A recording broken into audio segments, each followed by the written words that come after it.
Welcome to the weekend, good people of the world. I hope this message finds you truly well and joyful and that you are planning to get out there and get after it this weekend. This is your bFIT bonus, and it is Q&A time again, so let's go.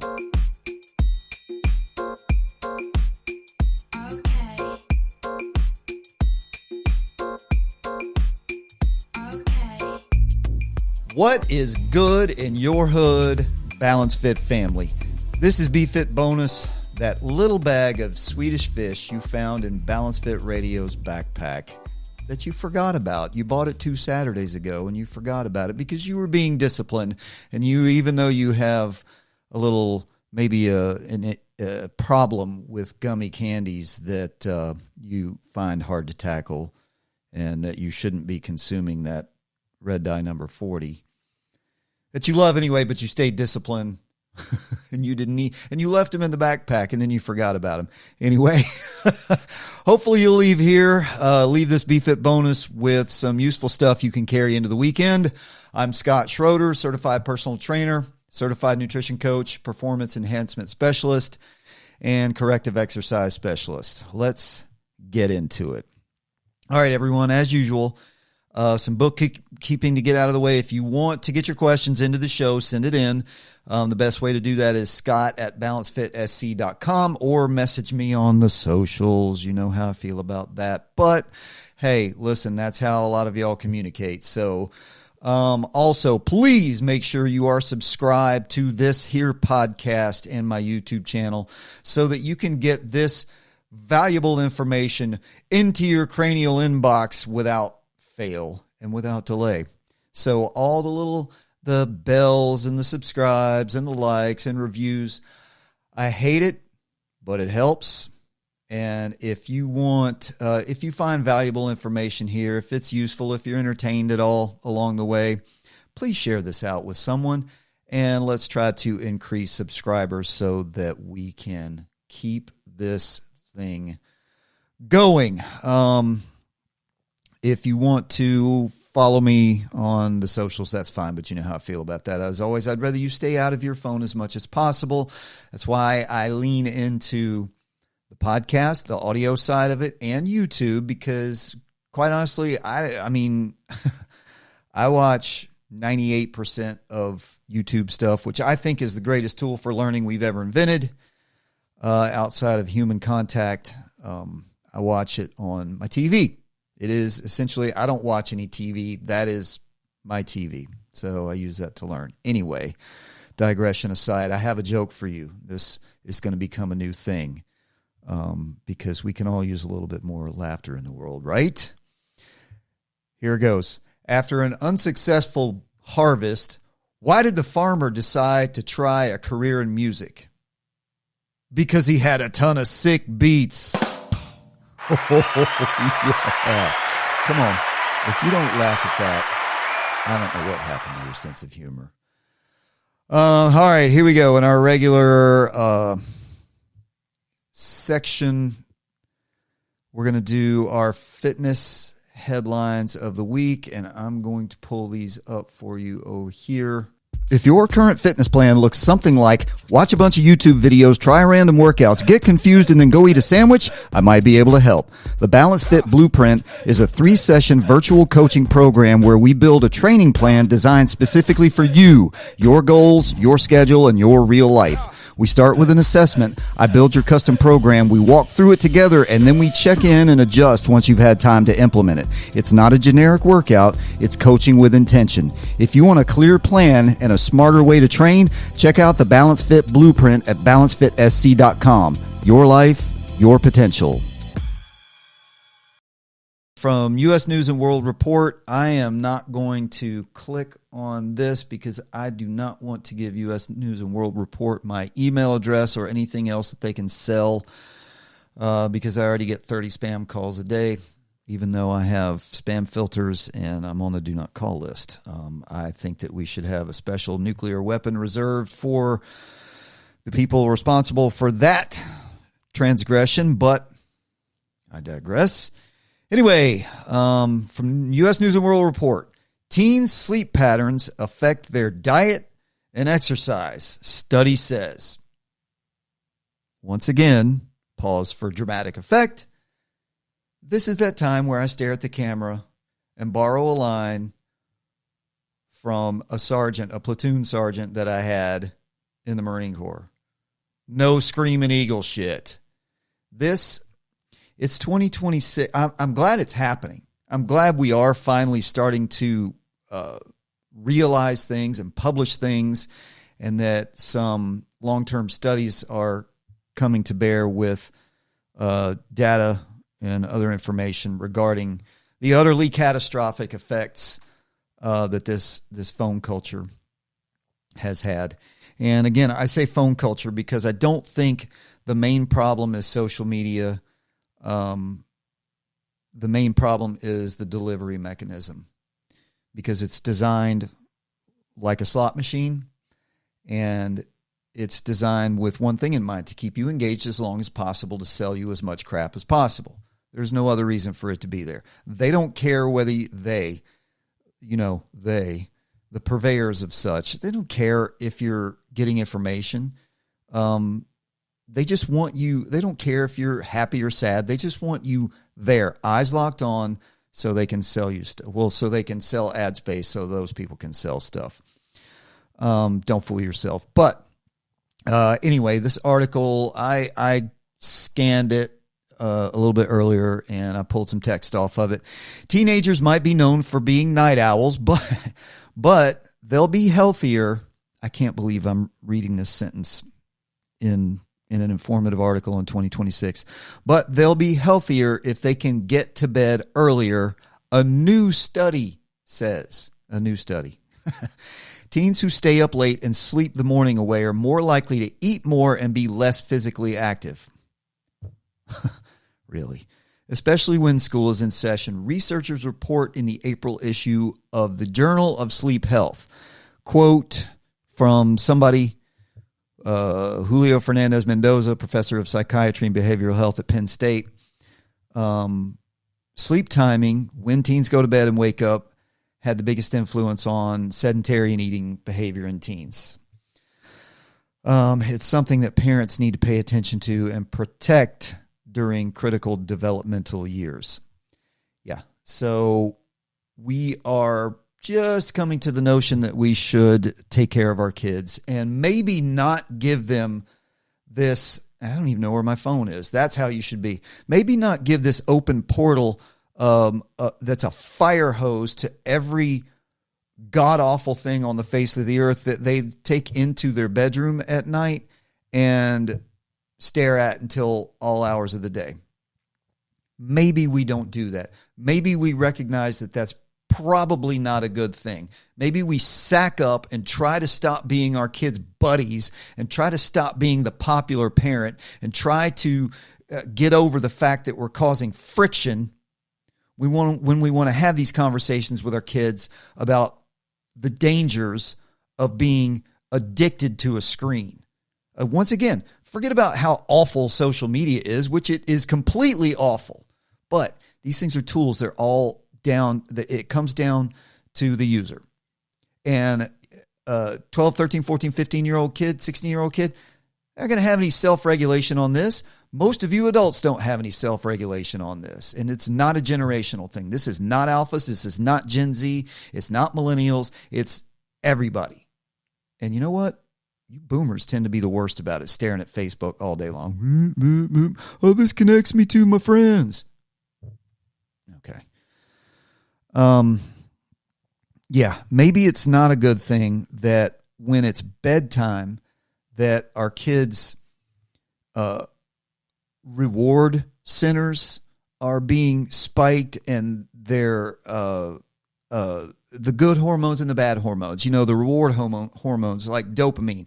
That's your achievement, your celebration, that's the thing. When the boys are playing video games and they get that level, they get that dopamine hit. But what they're not getting along with that, they get the spike in dopamine, but they're not getting their serotonin and their oxytocin and their endorphins released along with it. They're just getting a dopamine spike. So they're not getting the same chemical releases, the regulatory releases that are stimulated by exercise and time outdoors in the sunlight and, general bodily health, gut health, things like that. And the oxytocin that you get from love, from connection with another human being. They're not getting that at all. None of that, unless they're self-loving to some icon of a fetish thing. I don't think I need to say any more about that. And the endorphins you get that are released when you have a genuine emotion, when you have a laugh, when you have a good experience with another human being. They're not getting any of that along with the dopamine, but what they are getting is this roller coaster of peaks and valleys of dopamine, and then they'll get the cortisol dumps and the adrenaline dumps and the norepinephrine, and it's all the fight or flight stuff and the spiked emotions from, what you get a lot, like I said, that, oh, yes, I got through this level. But then I've said this to you before, and this is very common knowledge. Take a look at your feed the next time you're doom scrolling through social media and see the pattern, because there is a pattern. What it feeds you, what it makes you happy when you get those little dopamine spikes. And maybe they'll give you 2 of those in a row, and then they'll give you one that makes you really angry or really sad.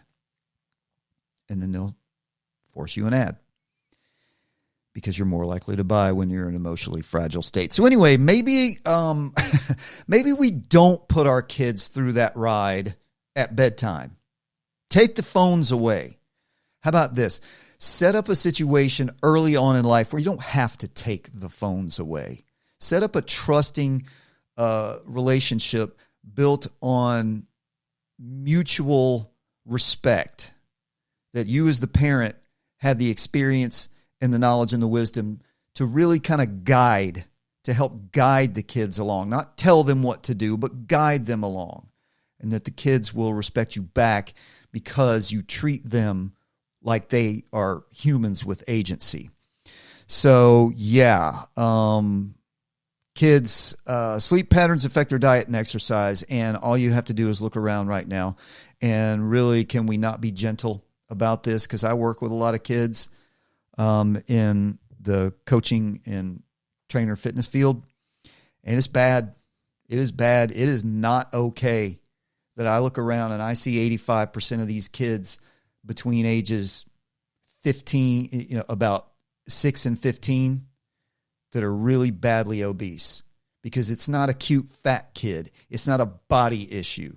It's what's going on inside their body that makes them that way. Can you possibly imagine what it takes diet-wise and movement-wise, and the lack thereof on each side, to get a kid who's just an energy engine at that age, at 7 or 8 or 9 or 10 or 15 years old, to be that obese? And let that sink in. Put that in proper perspective. I'm going to move on, because I could go on about this for days. Next headline: how the DASH diet could lower risk of dementia, from ABC News. And the DASH diet was created to assuage or reduce or mitigate hypertension, high blood pressure. Dietary approaches to stop hypertension, I believe, is what DASH stands for. I think that's what it says right there. But I do know that the DASH diet leans pretty heavy on fish, nuts, whole grains, fruits, and vegetables. And they don't like red meat so much in the DASH diet, specifically because it was created to reduce hypertension. Now, there is nothing inherently wrong with red meat, but there are some issues with if you're predisposed or you bring hypertension to the table, then maybe, you should avoid avoid red meat. I don't know that there's that much information. But anyway, what you really should avoid is cured meats. I live in the South, and we seem to have been raised on cured meats. I think a lot of the stuff that we eat is carried on by inertia of generations past. For example, when you slaughtered cows or pigs or whatever, and you had to preserve your meat, there was no refrigeration. and you had no way to keep it outside of just making jerky out of everything, but you had to preserve things, so you had to use a lot of salt, chemicals, whatnot to keep the meat from spoiling. And we don't have to do that anymore, but we still do because we got inured to the taste of these cured meats. But there's not really much of anything on the face of the planet outside of just flat out chemicals and plastic and whatnot in the food that could be worse for your health than cured meats. Cured meats, industrial baked goods, and fried foods, which is like the holy trinity in the South. So anyway, the DASH diet, new research suggests that the DASH diet is blah, blah, blah. Yeah, I don't want to read the whole thing. Journal of American Medical Association, 159,000 adults over 2 decades study. DASH diet is the front runner in protecting our brain and reducing the risk of cognitive decline. When you look at the components of this diet, it's things you'd expect. Whole grains, beans, fish, but it really focuses on limiting sodium, and that's where the whole cured meats comes from. And a lot of times red meat packaged with a lot of salt. Americans consume over 3,300 milligrams of sodium daily. Good Lord. Holy mackerel. According to the Centers for Disease Control and Prevention, which is more than double the optimal amount. The DASH diet was created to treat hypertension and emphasizes vegetables, fruits, whole grains, beans, nuts, and fish while limiting sodium, red, and processed meat. That's your cured meats. All meat is basically processed unless you just kind of bite it off the cow. And added sugars, and has long been linked to the reduced risks of cardiovascular disease, stroke, diabetes, and overall mortality. I wonder why we don't eat. Basically, if you look at the list of what I just said, it just leans into whole foods. Just leans into stuff that grows out of the ground or that comes from animals that's minimally processed. This is not difficult. This is not advanced calculus here. We are addicted as a culture to convenience foods. I just, using the words processed, ultra processed is kind of like a car alarm now. People are sort of hearing that, but it's going in one ear and out the other. Convenience foods, the stuff that we can order on an app as we're in the parking lot or have some brought to our house that's ultra processed.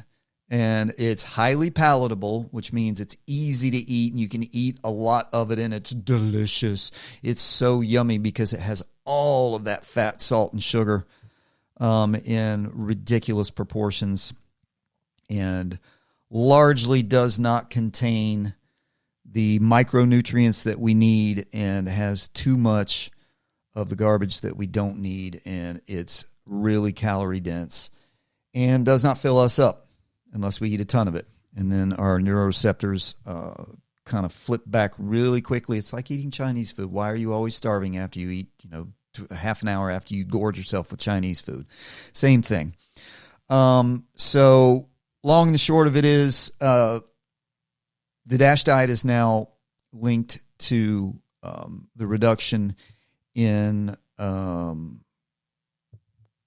cardiovascular disease, stroke, diabetes, and overall mortality, but also in cognitive decline, reducing cognitive decline, which is starting to touch my family a little bit. I won't divulge too much, but we have a relative who, we have no history of dementia, Alzheimer's, anything like that in our family. Cognitive decline, nothing like that on either mine or my wife's side.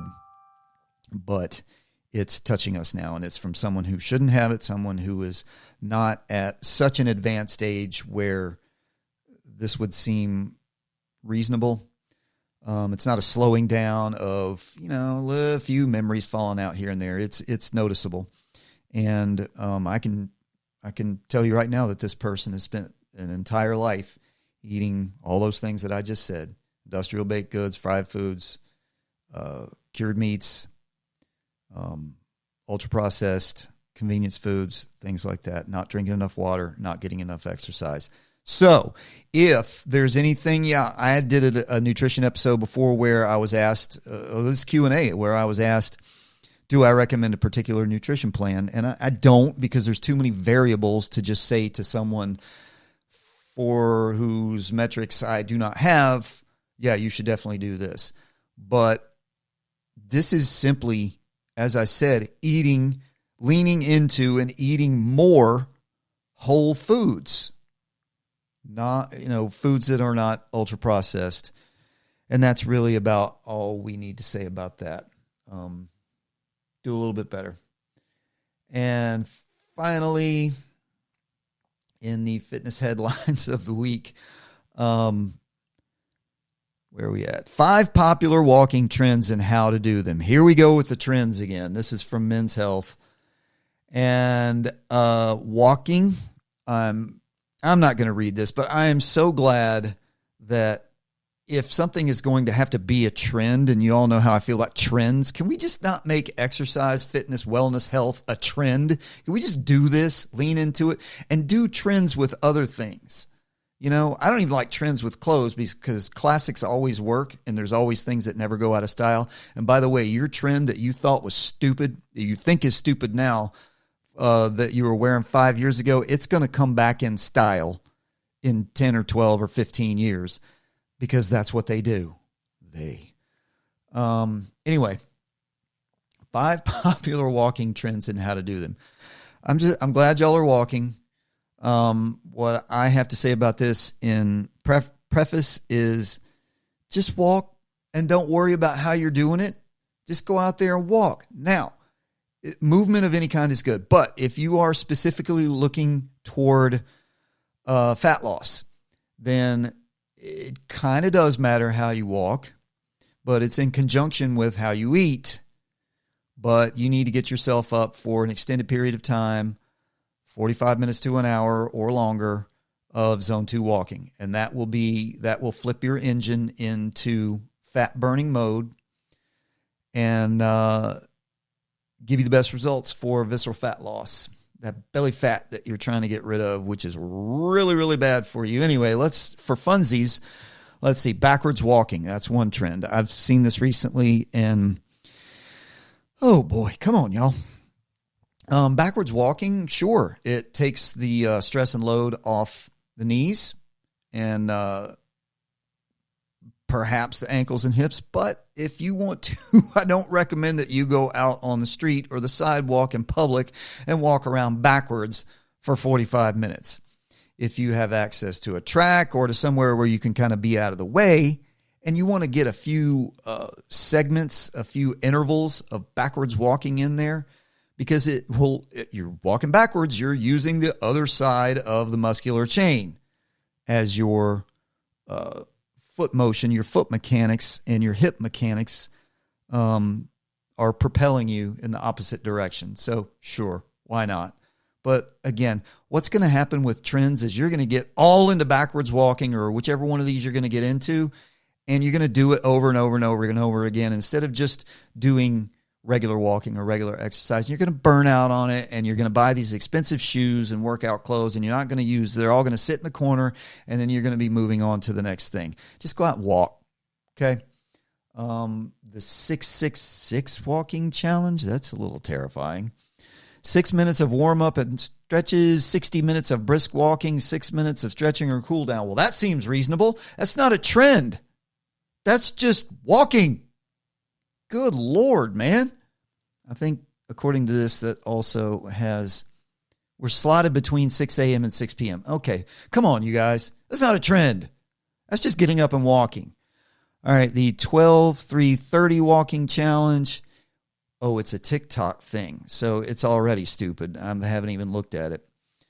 You'll need a treadmill, which you'll set a treadmill incline of 12 with a speed of 3 miles an hour, walk for 30 minutes. Great. You're going to burn yourself out doing that. An incline of 12 on the treadmill is about like that.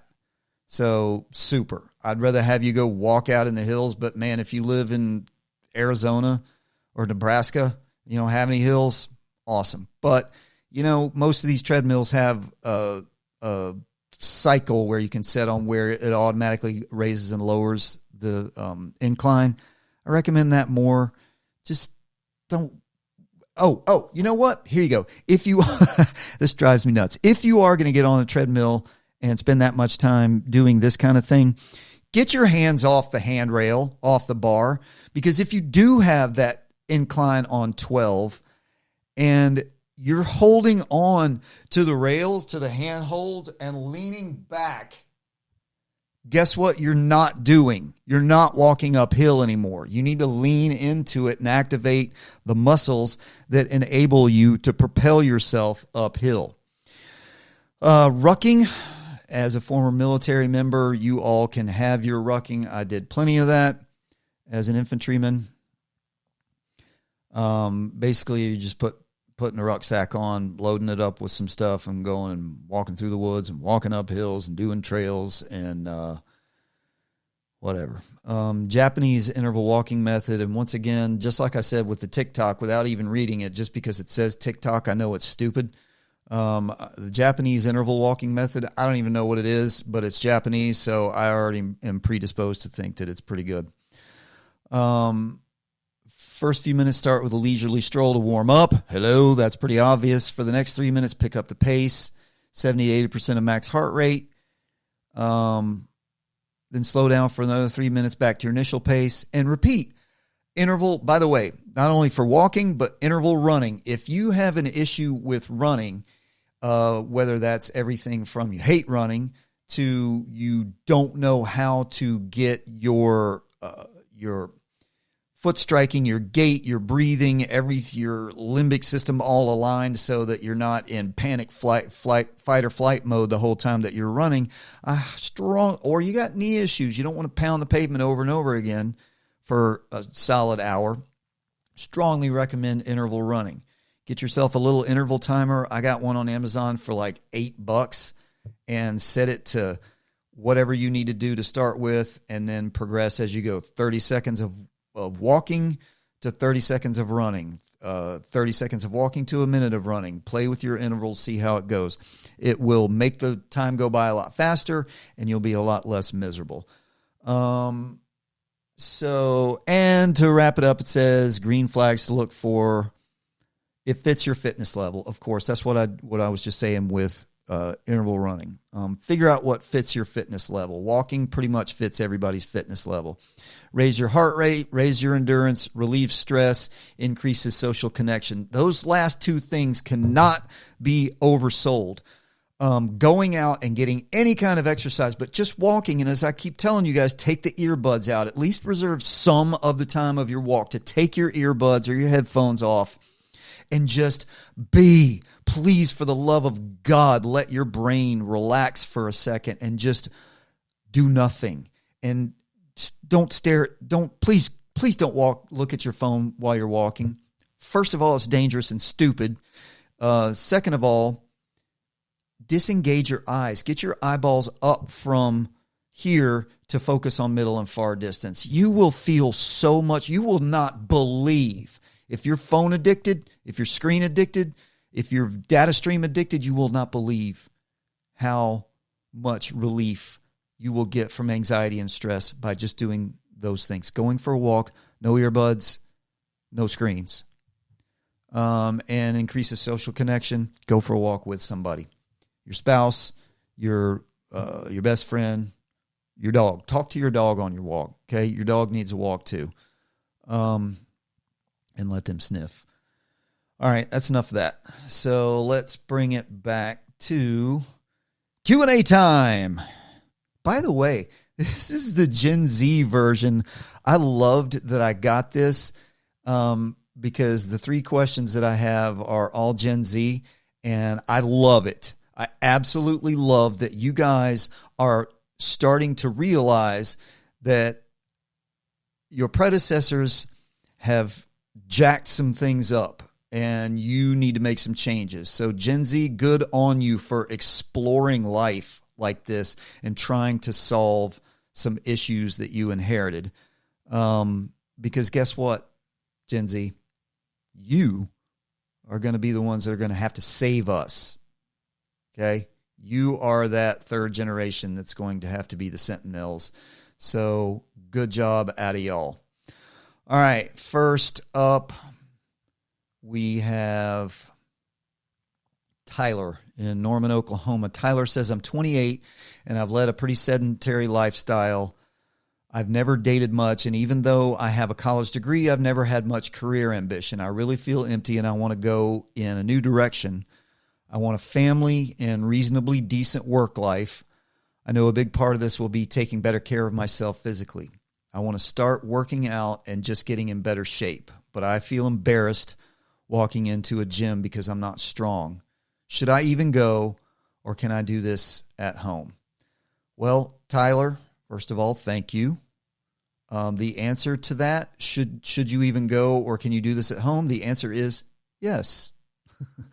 But first, regarding feeling embarrassed about going to the gym, because you either don't know how to work the machines, or you're not strong enough. You don't want to, be over there with a bar with a barbell with a couple of 2.5s on the end of it that you're struggling with. So I want you to remember this regarding that, and I want you to burn this into your consciousness and learn to be comfortable with it. Nobody cares about you. That sounds harsh. I wanted to pause for effect.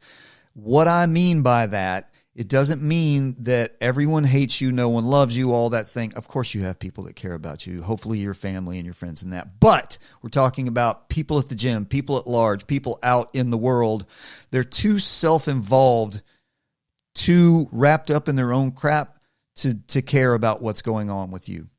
So that's a weird social phenomenon that has been around forever, and that's that we think whenever we walk into a room, we think that we're the center of attention. That doesn't mean that, like, everybody look at me. That means like, I have a pimple on my nose and my shirt doesn't fit right, and everybody's going to be staring at me and laughing at me. No one cares, because everybody's got their own crap that they're dealing with. Everyone in the room is also thinking, unless they're a huge narcissist, they're also going to be thinking, oh my God, I got a pimple on my nose and my shirt doesn't fit right. They're going to be too wrapped up in their own stuff. So I want you to remember that. When I looked at this and I thought about this answer, I was reminded of something that happened, I guess it was 10 years ago this year. Hey, real quick before we continue, if your current training plan is basically random workouts and good intentions, the bFIT Blueprint might help. It's a 3-session virtual coaching program where we build a clear, personalized training plan for you. balancefitsc.com. All right, let's get back to it.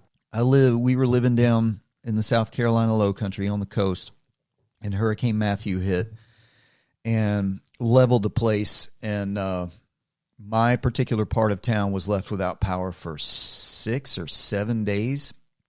And we didn't live in the wilderness. It was weird. We just happened to be in a part of town where they hadn't replaced the power poles they put all the utilities underground, but they hadn't gotten out there yet. So all the old wooden power poles got knocked down, and it took a while to replace that. But you adjust, you adapt. It was actually kind of nice, because it got a lot quieter. And the good thing is it was October. It wasn't August or September. Anyway, so it wasn't that uncomfortable to live without air conditioning. But I remember sitting out. I developed a routine. Made sure my wife and daughter they had evacuated, so they were way out somewhere else. But I developed a routine. I put everything in its place, returned it, kept things charged with battery, portable chargers that I had ready to go, chem lights and things like that. Made sure my food was prepped, and did all the stuff that I needed to do to go throughout my day. Made sure everything was secure. But I had set up a lawn chair out my driveway that our neighbors would sit and talk to one another in the evenings.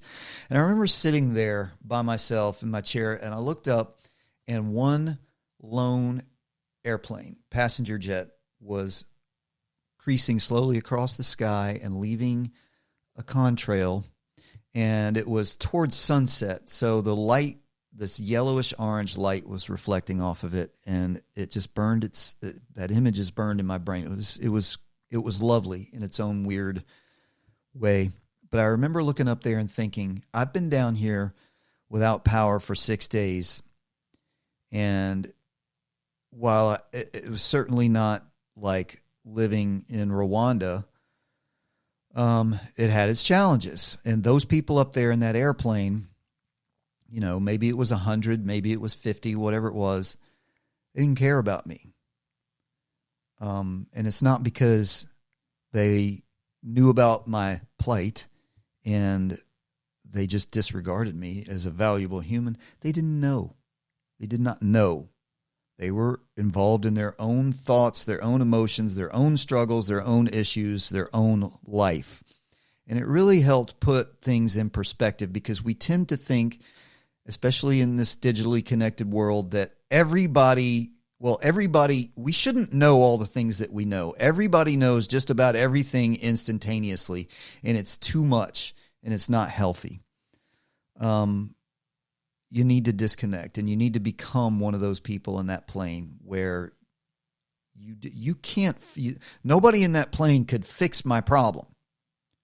Only the power company, the utility companies could fix my problem, and they were working on it. So there was no reason for anybody else to worry about that. Anyway, I hope that little parable, that metaphor, that story that I try to use as a metaphor, kind of helps put things in perspective when I say nobody cares about you.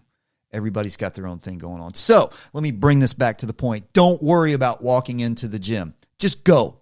Go do it, man. I guarantee you there's going to be people in there that if you open yourself up to it, will help you, because helpful people exist. Most people, believe it or not, really inherently want to be helpful. We've been trained to be jackasses and to be combative about things by this counterfeit social media culture. So anyway, other than that, just go. Or yes, you can do this at home, because there's plenty of stuff. And by the way, before I get off that point, anyone juvenile enough to point out any perceived physical shortcomings you may or may not have is nothing more than a preening, overgrown toddler with self-confidence issues of their own. So screw them. Don't worry about that. Anyway, if you want to stay at home before you go to the gym to kind of get yourself ramped up a little bit, that's pretty cool, because you can do a lot. You can do quite a bit at home with very minimal equipment.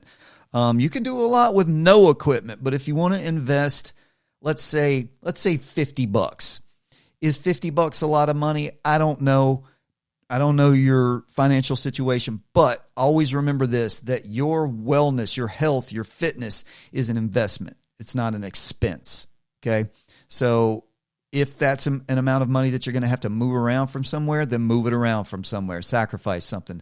You can buy all of this on youknowwhere.com or any other of 1,000 places on the internet, or just go to the store.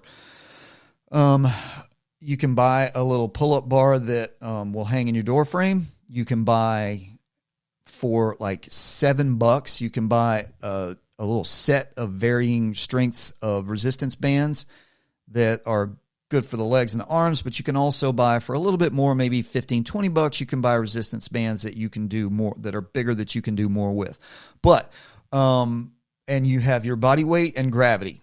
Those are your two biggest allies when it comes to doing workouts at home. But what I want you to do is focus on the fundamental human movement patterns with your home workouts to get yourself ready to go to the gym, or if you just want to stay at home, to continue getting stronger there. So work on the squat, the hinge, the push, the pull, the lunge, the rotate or twist, and your gait. You can work on all those things at home with minimal equipment.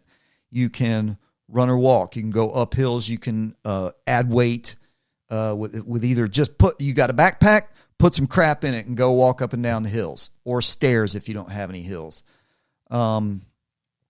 You can do push-ups. If you are physically unable to do push-ups, do them on your knees. You're at home. You can do this without embarrassment. No one cares. Get yourself up there. Hold planks. Do things like that for your push. Your pull, like I said, if you can get that pull-up bar, pull-ups this way, chin-ups this way, that's going to help you get your back strong and also work a little bit on your shoulders and your arms and your grip. Dead hang. Use that pull-up bar to dead hang. Dead hangs are going to help you with that. Body weight squats or using resistance bands to give you a little bit extra. Or like I said, throw a backpack on and put some crap in there to do body weight squats. You can do things like good mornings for your hinge move. Or if you have a grocery bag full of something that you can kind of use the handles of as almost like a kettlebell to do kettlebell swings, deadlifts, things like that for your hinge move. And you can do cross leg or cross twisting knee ups to do twisting maneuvers. You can tie those resistance bands around a couch leg or something like that and do oblique twist, do upper body twists like that. There's a whole bunch of stuff that you can do. Lunges you can do with or without weights. All of those things, the fundamental human movement patterns, you can work on all of those at home and either continue doing it. Maybe you buy a little bit more equipment, a few dumbbells and kettlebells, or you now have the confidence to go walk into that gym. But like I said, whichever one that you do, don't worry about the other people there because they're too busy worried about themselves. And like I said, if they care, if they're such a jackass that they are going to point and laugh or do something stupid like that, that's on them. That's their problem. Don't worry about it. I know that's hard, but it's true. All right. Appreciate that, Tyler. Moving on. Who we got here? Olivia in Westvale, New York. I'm 24 and recently out of college.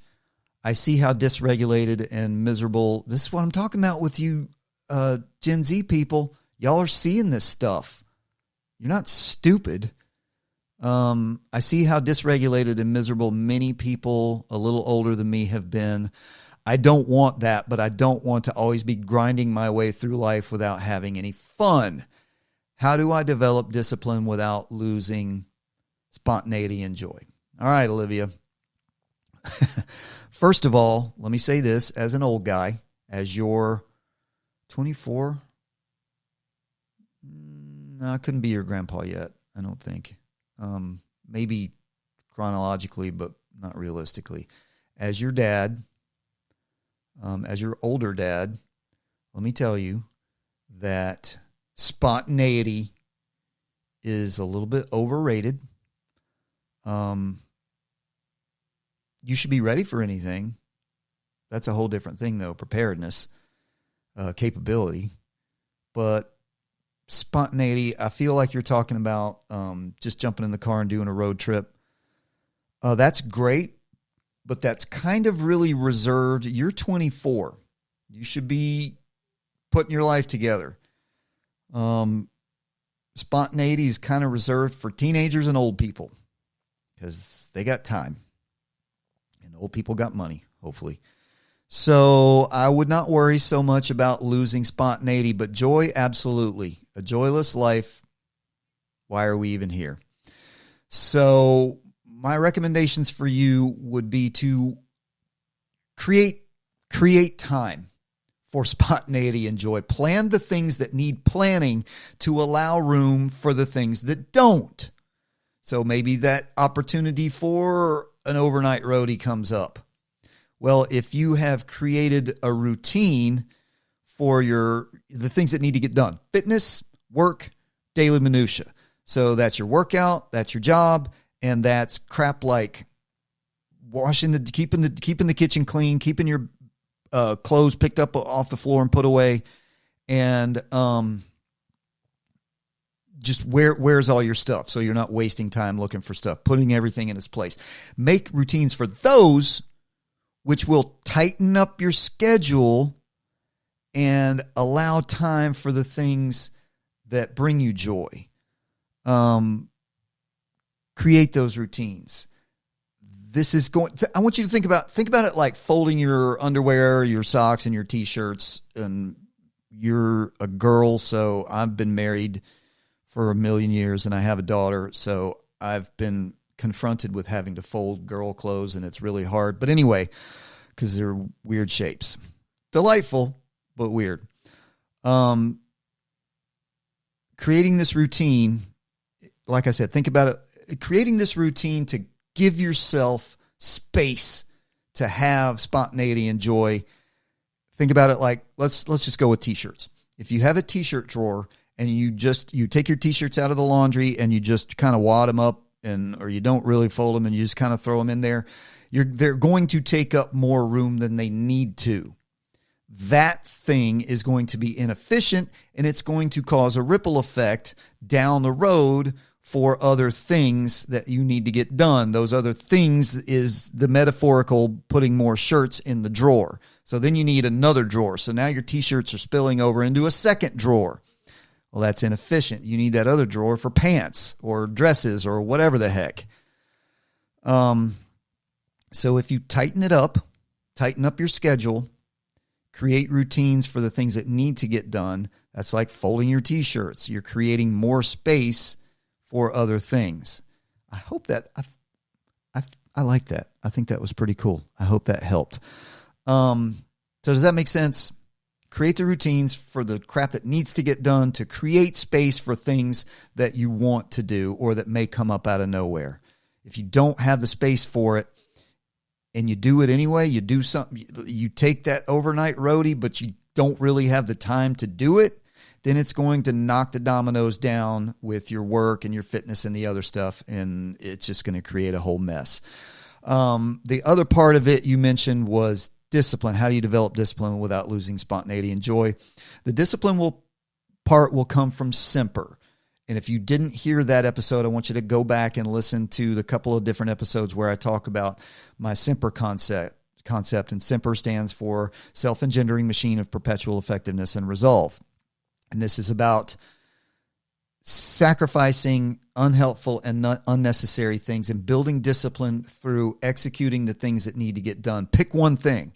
Whatever it is, one thing that you know you can do better, that needs to be done better, that will help you create time for spontaneity and joy, and do it. No matter what it is. I don't care especially if you hate it, especially if it's boring, especially if it's tedious, especially if you'd rather sit around and doom scroll or watch videos. Do that thing and do it over and over and over again on a zero fail mission, so that it stops becoming a thing that you do and it just starts becoming part of your background operating system. And then you move on to the next thing and you start tightening things up a little bit at a time. And this is how you create discipline in your routines, in your life, that will create space for your spontaneity and joy. And I do wish you a lifetime of joy. You got a lot of it left at 24, and I want you to have as much joy as possible. All right. Finally, we have Emily in Mount Pleasant, South Carolina. By the way, Mount Pleasant. God bless you, Emily. You're 22. So I don't know if you grew up there or if you just moved there. Maybe you went to college at Charleston and stayed, or maybe you grew up in Charleston or around there. But Mount Pleasant, holy cow. I first moved to Charleston in 1998. That was before they replaced, they did the whole work on the Ravenel Bridge and over Mount Pleasant, and that was a terrifying drive. But anyway, the traffic over to Mount Pleasant then was bad enough. It's horrific, galactically catastrophic now, so I feel for you. Hopefully you don't have to do too much driving over there, but anyway, hey, you're young, you can handle it. All right, Emily says, I'm 22 and I actually want to eat well, but I enjoy going out to eat with friends. I'm not obsessed with weight, but I want to feel good and be healthy. Awesome. What should nutrition realistically look like for someone who eats out several times a week? Emily in Mount Pleasant. All right. First of all, Emily, you're 22. Where the hell are you guys getting all of this disposable money and time? I mean, good Lord, man. Eating out several times a week. When I was 22, my greatest food expense, I think, was like Domino's and Subway. And that was when you could get a Domino's pizza for like $8 and you could get a foot-long Subway for about $4 and eat off of it for 2 days.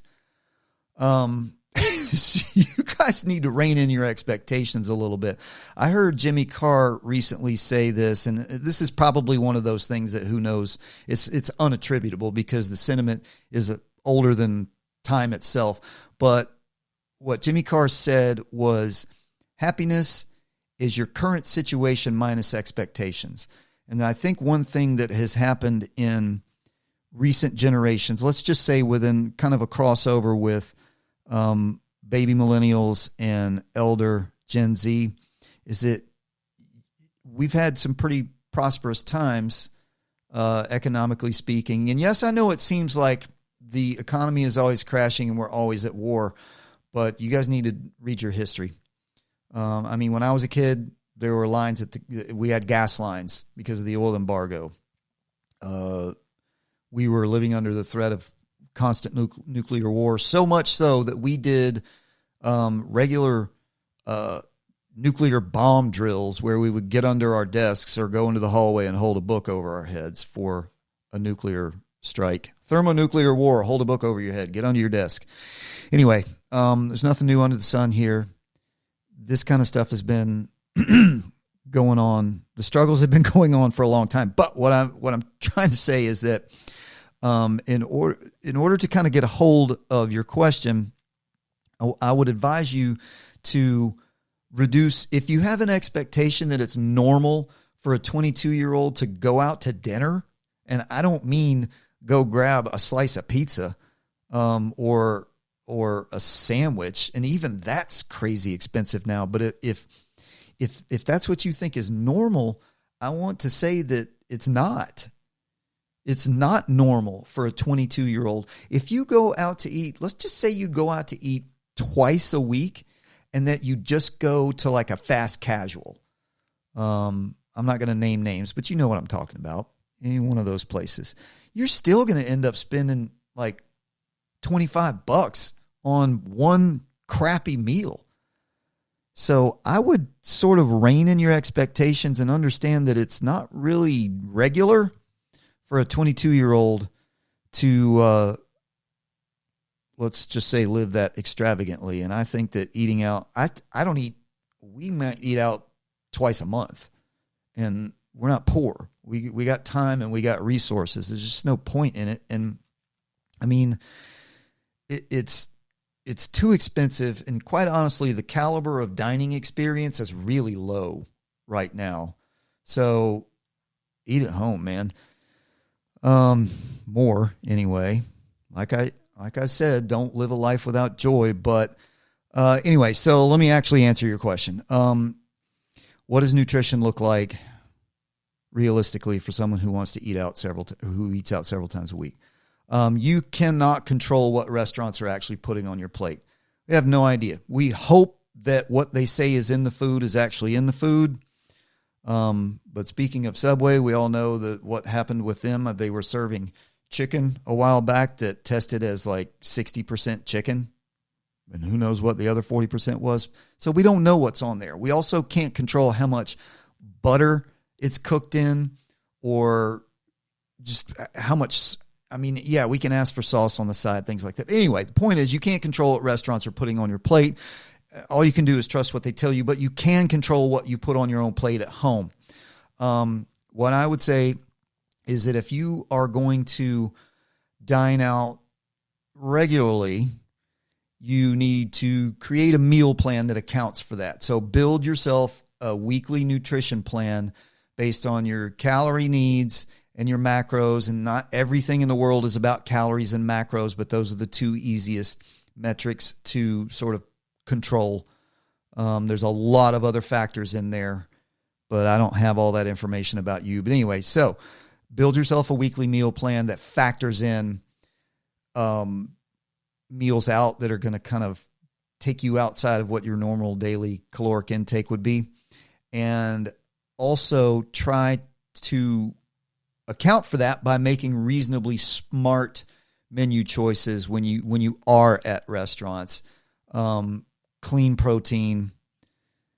And once again, we don't know what they're putting on the plate, but clean protein and a balanced plate. Don't get something that's where you got this much mashed potatoes on your plate and this much protein. And filler veggies. If one of the side dishes is like a vegetable medley, which is typically something like squash, zucchini, and broccoli or something like that, eat it, because that's going to get that on there instead of French fries, of course, for God's sakes. But eat that because it's going to fill you up, and it's fiber. It's good for you. So that'll keep you from overeating. Things like sauces and dressings, which restaurants catastrophically overserve sauces and dressings. I would say get stuff without sauce. You don't need it. You don't need to. Not every meal needs to be an indulgence. You should be, if you're going out, hopefully you're going out with friends, which is awesome. So it should be about that experience, not about getting extra hollandaise sauce. So either get it without the sauce, get it on the side so you can control how much you intake, and also don't let them give you any of their crappy dressings. If you get a salad or whatever you want to put it on, use olive oil. So if you get a fish dish, which is awesome, instead of getting whatever creamy, crappy sauce they put on there, put olive oil on there. Just ask for no sauce, have them bring you some olive oil. If they can't do that or won't do that, don't eat there. That's ridiculous. That is a very attainable and easy request to fulfill. So that's a few things. And I would say finally, maybe pre-snack at home, something healthy and filling before you go. Maybe eat a cup of cottage cheese and some carrots or something like that. So it's not going to fill you up, so it's not going to ruin your dining experience. But it'll give you, cottage cheese will give you a little bit of extra protein. And if you eat some veggies with it, or maybe even some whole grain crackers, something like that, that'll give you some whole grains, some fiber, some things that'll help. You don't want to be full when you go out to eat, but it'll help kind of make sure that you're not starving and that your eyeballs get too big when you're looking at the menu and you overorder stuff. I hope that helps, and let's go ahead and get on out of here.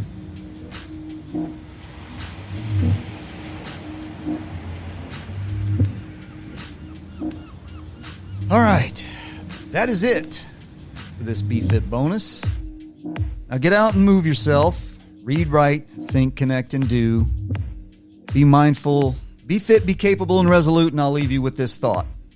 Make fewer things about yourself as you grow through life. Little children need to be looked after necessarily. Adolescents, well, they draw attention through absurdity and nonsense as they're trying to figure out who they are.